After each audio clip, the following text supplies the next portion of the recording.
Shalom, shalom, bem-vindos de volta a mais uma leitura do livro O Pequeno Midrash Diz.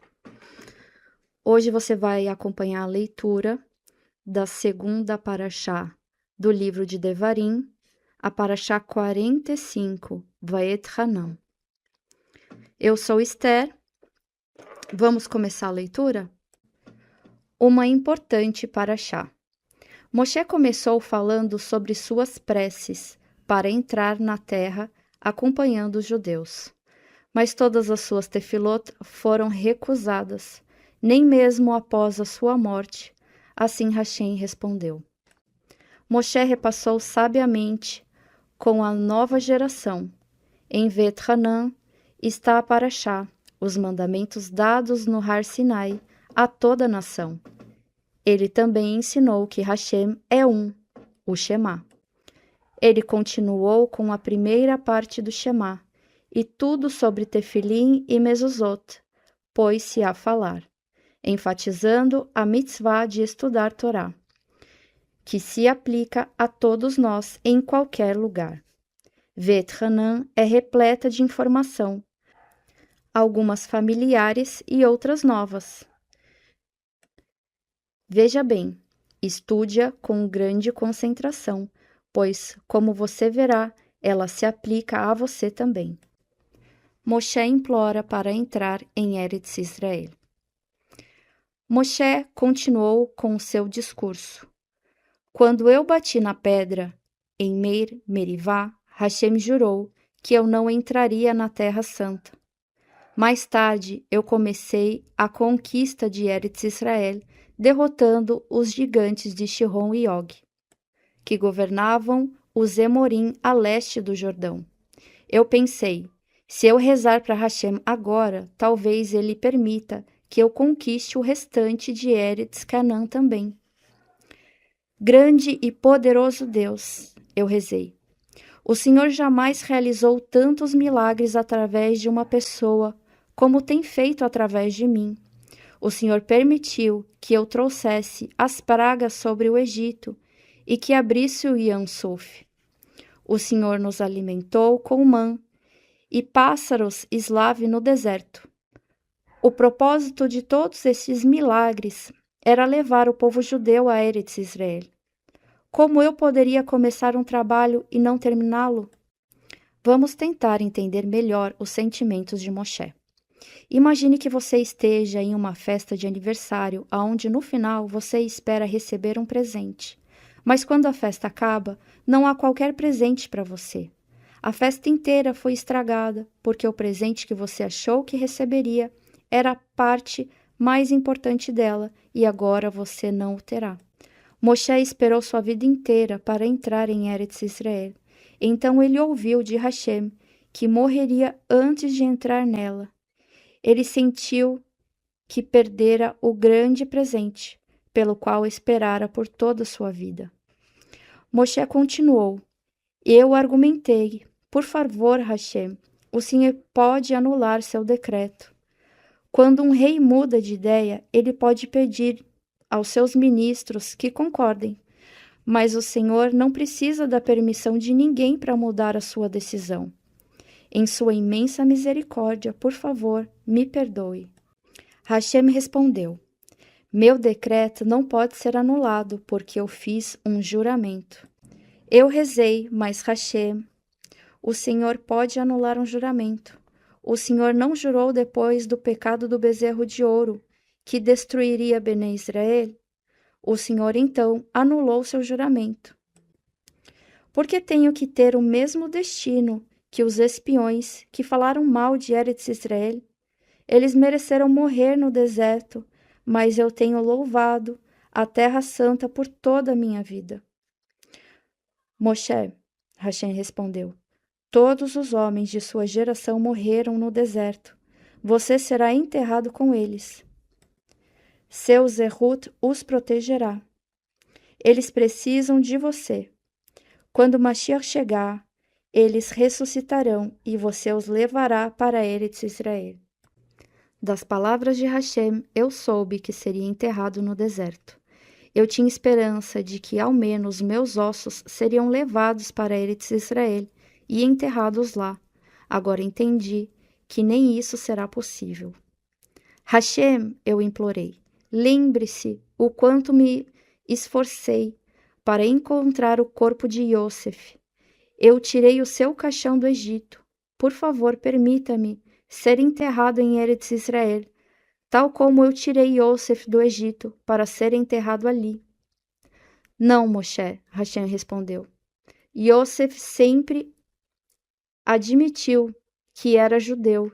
Ele disse ao copeiro: eu fui raptado da terra dos hebreus. Mas você, Moshe, escondeu a sua identidade quando as filhas de Itró disseram ao pai: um homem egípcio nos salvou dos pastores perto do poço. Em vez de corrigi-las, eu sou judeu, você permaneceu em silêncio. Portanto, você não merece ser enterrado em Eretz Israel. Nós vemos o quão estrito Hashem era com Moshe. Quando Moshe veio a Itró, ele estava fugindo do faraó. Seria perigoso para ele revelar a sua verdadeira identidade. Mas Hashem esperava que um tzadik como Moshe revelasse que era judeu, mesmo que isso colocasse a sua vida em perigo. Moshe disse a Bnei Israel: eu ainda não tinha desistido. Eu implorei a Hashem de 515 maneiras diferentes para que ele me deixasse entrar em Eretz Israel. Eu rezei: por favor, Hashem, deixe-me ao menos ver a cidade de Jerusalém e o Beit HaMikdash.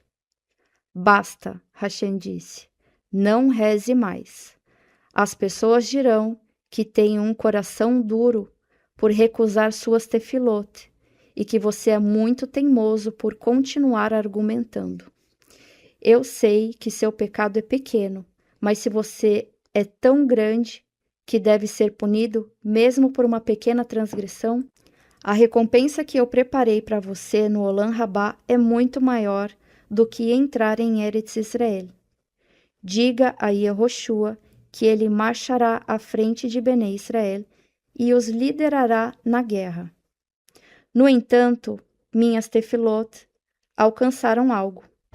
Hashem me disse: eu realizei o seu desejo de ver a Terra Santa. Deixarei que você suba a montanha e mostrarei a você toda a Eretz Israel, até mesmo os lugares mais distantes. Por que Moshe queria entrar em Eretz Israel? Se perguntarmos a um judeu: você gostaria de viajar a Eretz Israel? É possível que ele responda: isto seria maravilhoso. Eu sempre sonhei em conhecer os lugares sagrados. Por acaso Moshe queria entrar em Eretz Israel porque tinha curiosidade de saber como era lá? Ele queria provar suas deliciosas frutas? Não. Moshe, o servo de Hashem, tinha motivos completamente diferentes para querer entrar em Eretz Israel. Ele pensava: viver na Terra Santa me ajudará a ser mais sábio e a me aproximar mais de Hashem.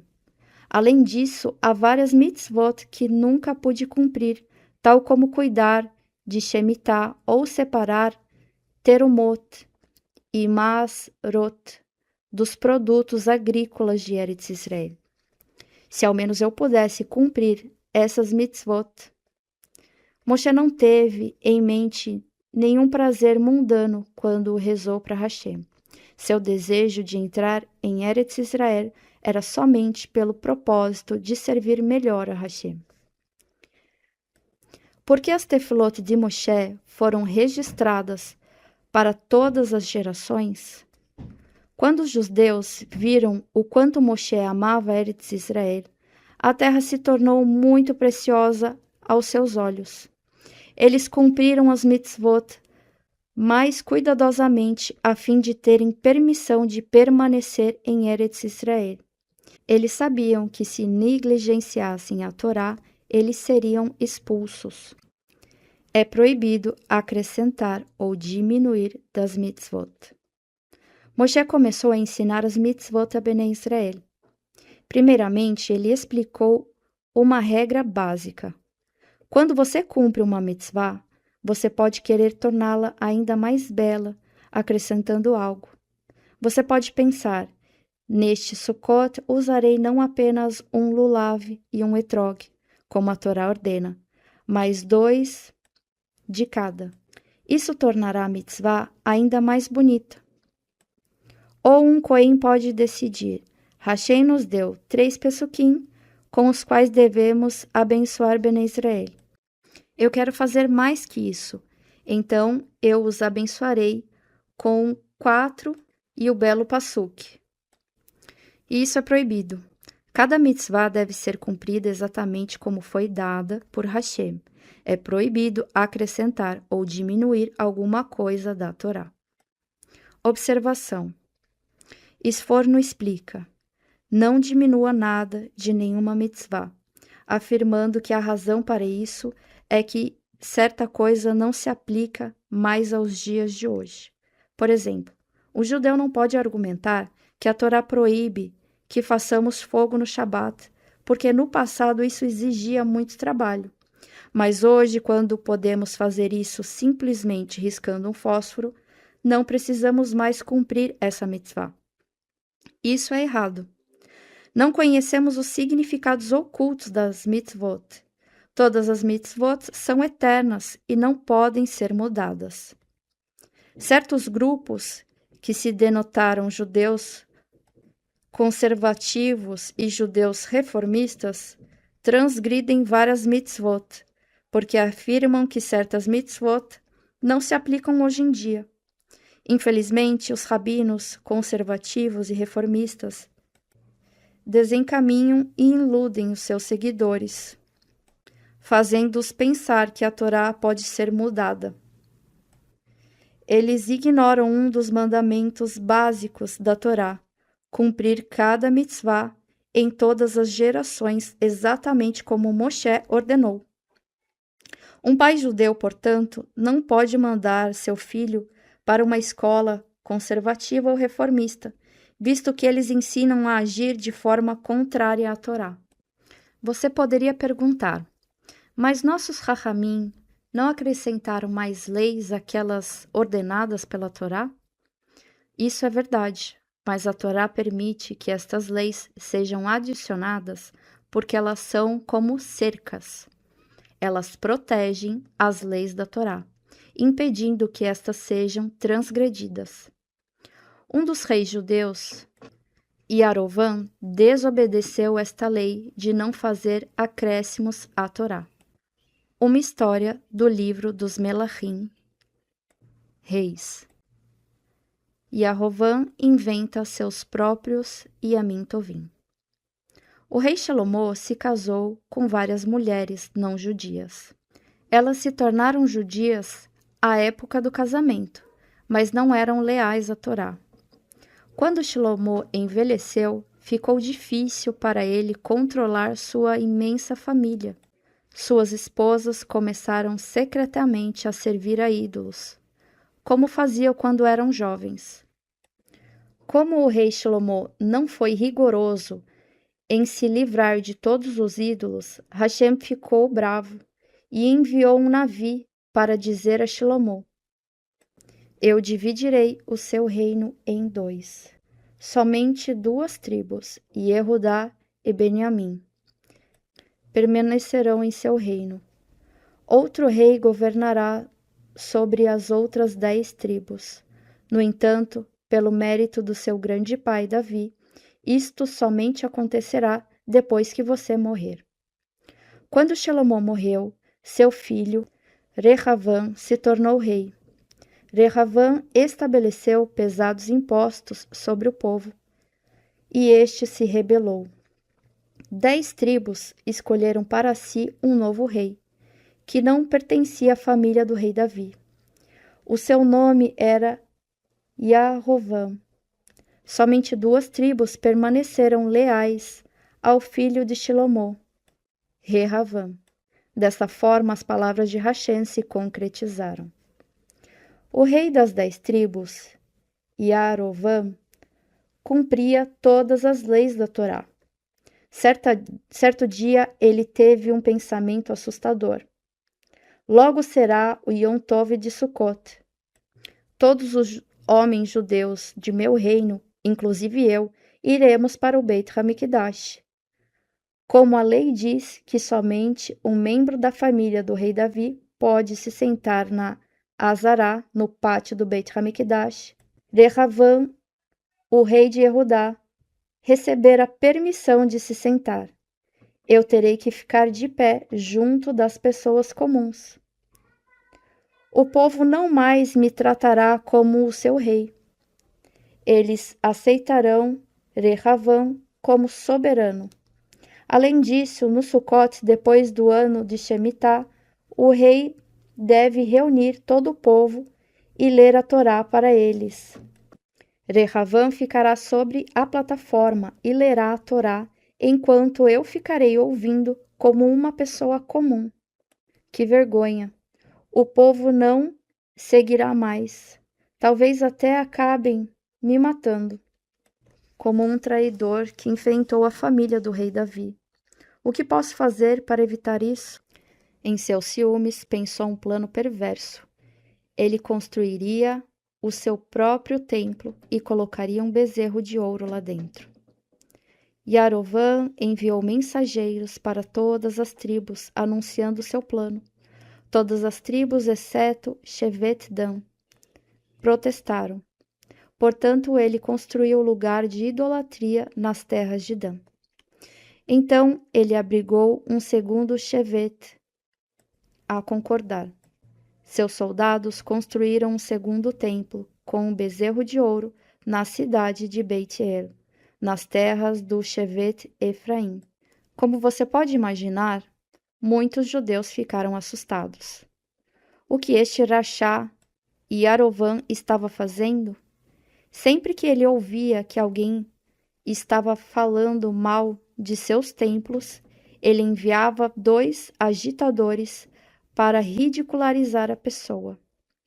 Eles falavam a ela: qual geração foi a mais amada de todas? E a pessoa respondia: a geração de Moshe. Eles continuavam: e aquela geração não fez um bezerro de ouro? E a pessoa respondia: Hashem amava aqueles judeus e por isso ele não os destruiu. Então o gozador falava: nosso rei fez mais que a geração de Moshe. Eles fizeram apenas um bezerro de ouro e ele fez 2. Quando chegou Yom Tov, Yarovam colocou guardas em todas as estradas que levavam a Jerusalém. Todo aquele que era pego indo para Jerusalém, para Yom Tov, era forçado a voltar. Yoravam inventou seu próprio Yom Tov. Este foi fixado para um mês depois de Sukkot. Nessa festividade, todos em seu reino tinham que ir aos seus templos e oferecer korbanot em seu misbeach. Yarovam foi o primeiro dos reis perversos que fizeram Bnei Israel pecar. Ele também foi o pior deles, porque introduziu a idolatria. Hashem enviou um navio a Yarovam para lhe predizer: porque você não cumpriu a Torá como Davi, e porque você construiu imagens, sua família inteira será destruída por um rei diferente. Você, Yarovam, será morto. Os cães e os pássaros comerão sua carne. Yarovam foi assassinado. Depois de sua morte, ele foi punido com o Guerrinão. Moshe encoraja os judeus a se ligarem a Hashem. Moshe continuou seu discurso. Lembre-se, ele disse, de que aqueles que dentre vocês que serviram ao ídolo Baal-peor foram destruídos. Alguns foram executados pelo meu Beit-Din e outros morreram em uma praga. Todos vocês que estão vivos hoje seguiram Hashem. Quem fica próximo de Hashem tem uma vida longa neste mundo e viverá para sempre no Olam Rabá. Como você se liga a Hashem? Pensando sempre nele e cumprindo suas mitzvot. Outra maneira de se apegar a Hashem é: fique perto de Talmidei Hachamim. O Midrash explica: ficar perto de um Talmid Hacham. Quando Avraham viajou por Eretz Canaã, Lot o acompanhou, porque Lot foi com Avraham. Ele também enriqueceu. Mais tarde, quando deixou Avraham, ele perdeu todo o seu dinheiro na destruição de Sedom. Como recompensa por estar constantemente na tenda de Moshe, Hashem prometeu a Yehoshua: eu estarei com você, assim como eu estive com Moshe. Hashem realizou para Yehoshua milagres similares ao que fez para Moshe. Por exemplo, Yehoshua abriu as águas do rio Jordão. Isto foi similar à abertura do Yam Suf. Quando os tzadikim, Hananiah, Mishael e Azariah foram jogados em uma fornalha por não quererem se curvar diante da imagem de Nebuchadnezzar, Hashem os salvou do fogo. Nem mesmo suas roupas ficaram chamuscadas. Por quê? Porque as roupas estavam coladas a Hananiah, Mishael e Azariah, que eram tzadikim. Estes exemplos nos ensinam as vantagens de estar apegado a um Talmid Chacham. Moshe continuou: devemos sempre cumprir as leis de Hashem, até mesmo as nações que não seguem a Torá nos consideram sábios por cumprir as mitzvot. Vocês poderiam pensar: eu posso encontrar leis melhores do que a Torá. Lembre-se, isto não existe. As leis da Torá não foram feitas pelo homem, mas por Hashem. Vocês sabem bem disso, porque vocês estiveram presentes em Matan Torá. Fim da leitura da Parashá Vet Hanan, do livro Pequeno Midrash Diz. Nós nos vemos na próxima semana. Shalom, shalom.